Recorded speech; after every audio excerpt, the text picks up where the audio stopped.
Hey everyone, it's Qol here, and today we have patch 1.14. Finally, it's been enabled. Everyone has access to it, and the features we've been waiting for, especially the artifact filter, has been enabled. We're going to go through that in a bit. But overall, guys, you know the changes. You know what you've been waiting for. The collection size, the clan boss counter for your damage is enabled. The artifact filter, of course. As well, we have the platinum tier battle limit, which was basically just stopping people from actually cheating in the high platinum arena. Early game reward changes, these are good for early game players. Faction rewards rebalance, this of course is much better. Every time they rebalance it, they make it better for us low spending players, or for the free-to-play players when they reach the higher stages, so they don't get too much pain when they go through those stages, because if you get a rank 2 glyph, that always sucked. So Relentless artifact, guys, I see a lot of hate about this. What basically Relentless did before was, for example, something on a champion like Rotos who gains an extra turn through his A1. Now it basically won't stack. It won't give you 2 extra turns if both his A1 procs and his Relentless.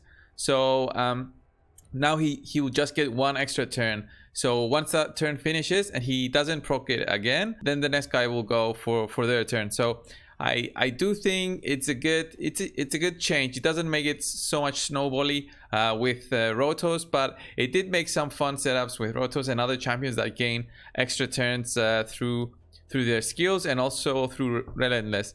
So champion rebalance, I'm not going to go through all this. Basically, the biggest one is about Veil and Perfect Veil, and what happened with Duchess Lily 2. Basically, she didn't get a nerf, but her skills changed. So now she, instead of having it in her own kit, she's gonna gain the same kind of mitigation to damage just by having the Veil or Perfect Veil on her, so, and her allies. So the other changes, of course, the biggest one is on My Salad.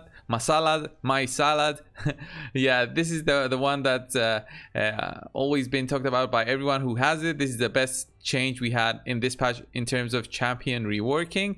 I'm really happy about this. It's a good, when they take a bad champion and they change him, make him a bit better, that's always great. I also have War Chief, but they didn't do anything to him. He still sucks. He's still very bad. Overall, the other champions, I can't really comment on them without going through their kits. I don't have them, so I can't really say if they're good or not. And the game experience enhancements, yeah, well, the most important thing is here is the fusion interface that you see which champions you have in your vault. They are counted when you go to do the fusion, so that's always cool. And in addition to that, we have a new champion that's been added to the index. We're gonna go through that in the end. I'm gonna tell you some information that I have about that champion. So let's look at the artifact sorting system. By the way, guys, this is the one I want to go through with you guys because I went through it, I understand how it works, and now I'm gonna give you some tips when you're using it and how to use it effectively to go through your gear and sell, most importantly, your bad gear. So this is how it looks, guys. You press filter up here at the top, you go to the artifact page. The most important thing is, and as Hellhater says, to ditch the flat stats on the primaries. So first of all, you're gonna click up here, so it selects only gloves, chest and boots. You see it right here, and if you don't click anything else, then it's gonna give you all the gloves, all the chest, all the boots that you don't have equipped. If you click equipped, it's just gonna show you both of them. I think it didn't work before, but okay, yeah, it's gonna show you both equipped and unequipped. Although, yeah, that's correct. So what you want to do next is here it says primary, so you want to select for example flat stats on HP, attack and defense, and you get all champions that have flat stats on their chest, gloves and boots. I wouldn't use the equipped version because I want to just destroy all gear, sell all gear that I have that's just been sitting in my inventory. As you can see here, I'm pretty I don't have much of that gear. I have some gloves here, but I'm not gonna sell them. The stun sets are always needed by me, and I don't care about the primary stats for the stun sets. What different you could do is, for example, you're looking for boots. For boots, of course, you're looking for speed. When you're looking for speed on the boots, you press the speed on the primary stats here, and there we go. This ones have speed in the primary.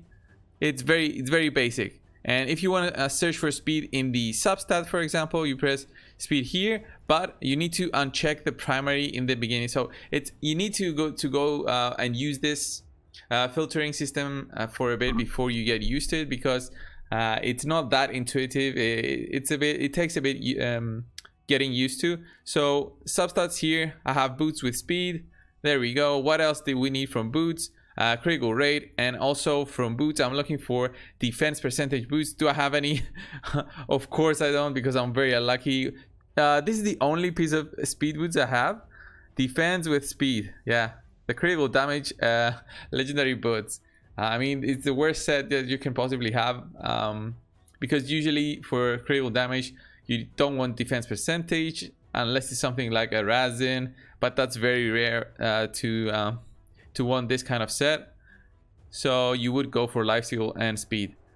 So what else would I want from boots with defense percentage? Let's see. What else do I have? Okay, these are the boots I have. Man, I've got 5 of them. One relentless set. Very basic. Do I have equipped? I have one set here. It's a 4-star. It's very bad. I've got on my Steel Skull and on my Venus. The Steel Skull have speed. Yeah, he has some speed here. It's good. 18% critical damage. That's nice. Yeah, so guys, you need to go through these and actually click through it and play with this filtering system before you learn how to use it. But the most important thing is now we have a way to filter all of our gear. Especially look at all those jewelry that I was farming when we had this spider tournament going on. From a banner, for example, I'll click the banners here. I don't want the banner. Well, it's very subjective actually. What I don't want from the banner, if it's has a primary stat as defense, I guess, but no, I always banners are very hard for me. So substat, it's very hard for me when it has resistance. No. What would a banner have that you don't want? Flat stats. Yeah, so flat HP. I would say flat attack, flat defense. Probably sell all of these, but you see these are legendary, so they have speed as well. This one doesn't have speed, so I would sell this. What else? So only these. Yeah, these two I would sell. I don't need to not have accuracy. I desperately need to have accuracy primary and speed substat. So yeah, the filtering system, it's the one that I like the most. It's gonna help me a lot filtering through all of my gear. But next up, guys, we've got the index. We have a new champion that's gonna come in tomorrow in a fusion, and this one is Skull-Lord Vargal, level 60. Oh, we already have someone who has this champion. He already put a 5 on him for Faction Wars. I'm guessing, yeah, he's gonna be cool for Faction Wars. Look at him, how buff he is. Look at all those muscles, man. He looks intense, and from what I've seen a picture go around. It's basically this champion is gonna need 4 drakes for you to activate this, and what it's gonna be funny if you're gonna need 4 skull sworns for each drake. So that's gonna make it like a troll fusion. I don't know about Plarium, but yeah, he looks cool. He looks very cool in my opinion. And let's look at his kit. He's a defensive champion. He's got very high HP, attack, defense, speed, resistance, accuracy. Look at that accuracy, guys. 70 accuracy without any gear. You have 70 plus 80, 150, and then you get another accuracy banner, and that's it. You don't need any other accuracy on this champion to apply the debuff. So his A1 is a 2-hitting A1. Each hit fills this champion's turn by 5%. 30% chance to repeat the skill. Places a 100% heal reduction debuff on the target for 2 turns if the skill is repeated. Well, this is cool. This is cool. If he repeats the skill, I'm guessing this is like a relentless set, but basically he's gonna do his A1. He's not gonna get an extra turn. He's just gonna do another round of doing his A1. So yeah, this is cool. This one's a cool A1. I would like this with, you know, Giant Slayer maybe. His A2 places a 25% strengthened buff on this champion for 2 turns. Has a 75% chance of placing provoke debuff on a target enemy for 1 turn. Yeah, this can be good, but you know, a provoke on just one enemy on a 3-turn cooldown, it's very long, because for the dungeons especially. You don't want it on one enemy, you want it on all of them, so you can control the waves, pass through the waves and reach the boss, and then you're gonna deal with the boss differently than you did for the waves. So this is a bit weak. And his A3 attacks all enemies, 75% chance of placing a decreased attack debuff for 2 turns. This is very nice, 75% chance.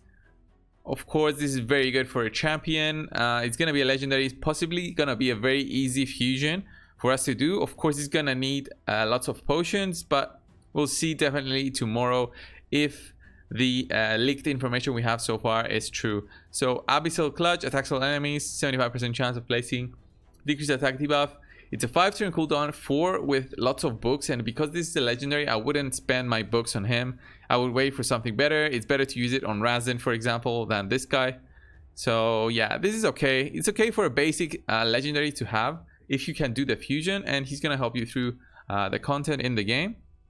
And Horrific Foe, when attacked, decreases the attacker's max HP by 5%. Cannot decrease a single enemy's max HP by more than 50%. Occurs once per enemy attack. Does not work against bosses. This is whatever. When he gets attacked, he's gonna be decreasing max HP. This is not crazy. 5% is not crazy amount. 50% chance of placing True Fear debuff on targets when whose max HP has been decreased by 20% or more. These can be good if you use him with other champions that do apply a max HP decrease. For example, Rotos. So when they attack Skull Lord, he's gonna use this skill to apply True Fear at a 50% chance. I think this is cool, but again, I don't think he would fit in my arena team, for example. Maybe someone who just started playing the game. This champion could be cool just by his basic stats: 90 resistance, 70 accuracy. This is very good. And then let's look at his final passive. This is the troll passive that, okay, we had that picture going on the internet showing all those skull swarms. So revives a skull swarm with 50% HP and 50% turn meter at the start of each turn. So if there are multiple skull swarms on the team, only one of them will be revived. I guess if you get more turns, you're gonna keep reviving them, but it's very cool. So basically, if this guy's alive, you're always gonna have your skull swarm alive. You can build your skull swarm with lots of attack. I don't care about him surviving because he's gonna get revived. I find this like a cool effect if you have this champion. I'm not sure about the uses you can have like this and how some masteries may work with keep reviving a champion. So yeah, we'll see. We'll see once more people use this champion and how they think of more setups. I already have some setups in my mind. I'll see if they actually do work with this champion.